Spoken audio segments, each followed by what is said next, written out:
भाजप साम दाम दंड आणि आता लोकांच्या रक्तासाठी भुकेजलेली आहे. सोलापुराची जी संस्कृती आहे त्याला काळीमा फासण्याचं काम हे भाजपने केलं आहे. आम्ही अजिबात खपवून घेणार नाही.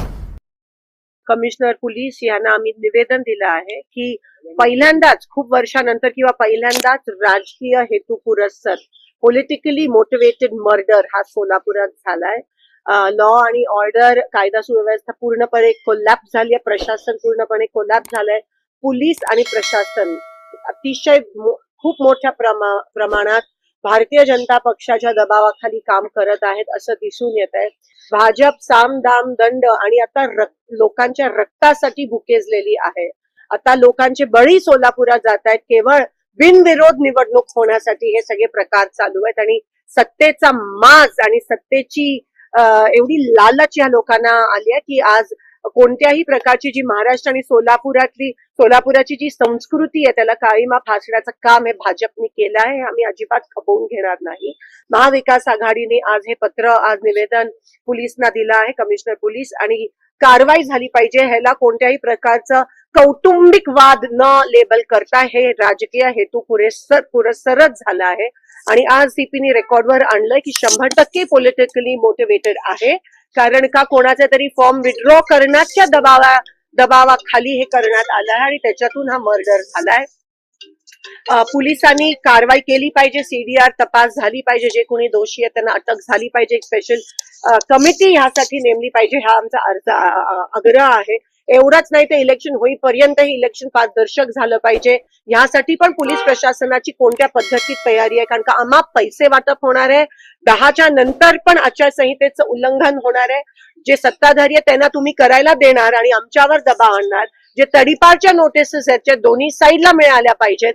गुन्हा दाखल हे दोन्ही साईडला झाले पाहिजेत. नाहीतर बिनविरोधात करा, आम्ही इलेक्शन मध्ये भाग घेणार नाही अशी ताकीद आम्ही या ठिकाणी पोलीस कमिशनरना दिलेत. आणि कोणत्याही दबावाखाली न येता एक चांगले पोलीस ऑफिसर म्हणून तुम्ही काम करा. पोलीस प्रशासन अतिशय खूप मोठ्या प्रमाणात दबावाखाली दिसून येत आहे. फॉर्म भरायच्या दिवशी पण, फॉर्म विड्रॉलच्या दिवशी पण आणि भरायच्या दिवशी पण काही ठिकाणी दिसून आलं की त्यांच्या लोकांना आतमध्ये सोडत होते आणि आमच्या लोकांना नव्हते सोडत. अजूनही जे इलेक्शन यंत्रणा आहे त्यांच्याकडून याद्या डिक्लेअर झाल्या नाहीत हे तुम्ही बघू शकता.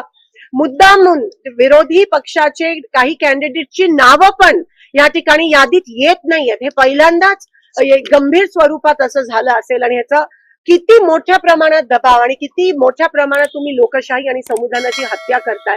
तुम्हाला कसली भीती आहे? तुम्ही आमचेच कॅन्डिडेट एक तर पळून घेऊन जाता, त्यानंतर तुम्ही 3 नंतर एबी फॉर्म द्यायला, 3 नंतर कोणतेही कागदपत्र एबी फॉर्म असो किंवा नसो तुम्हाला स्वीकार करण्याचा काही अधिकार नाहीये. ते साफ डिस्क्वालिफिकेशन साठी ग्राउंड बनू शकतं. आणि म्हणून आम्ही रिट पिटिशन हायकोर्टमध्ये दाखल करणार आहोत. लीगल नोटीस देखील आम्ही पाठवतोय.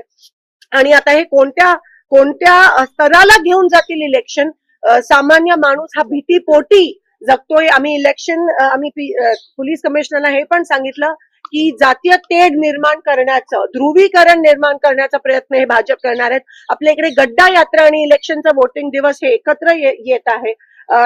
हा लोक एवढे खालच्या पातळीला घसरलेत की सत्तासाठी रक्त या ठिकाणी लोकांचं घ्यायला तयार आहेत. आणि म्हणून ही काळीमा सोलापूरवर हा कलंक नाही यायला पाहिजे. इथे आम्ही सुसंस्कृत आहोत आणि तुम्ही जे भाजपचे पदाधिकारी आहेत त्या पदाची काहीतरी लाज ठेवा.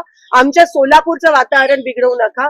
पारदर्शक इलेक्शन झालं पाहिजे आणि लोकांचं खरं जनमत कुठे हे त्या पद्धतीतच तुम्हाला दिसेल आणि त्या पद्धतीत इलेक्शन झालं पाहिजे ही आमची मागणी आहे.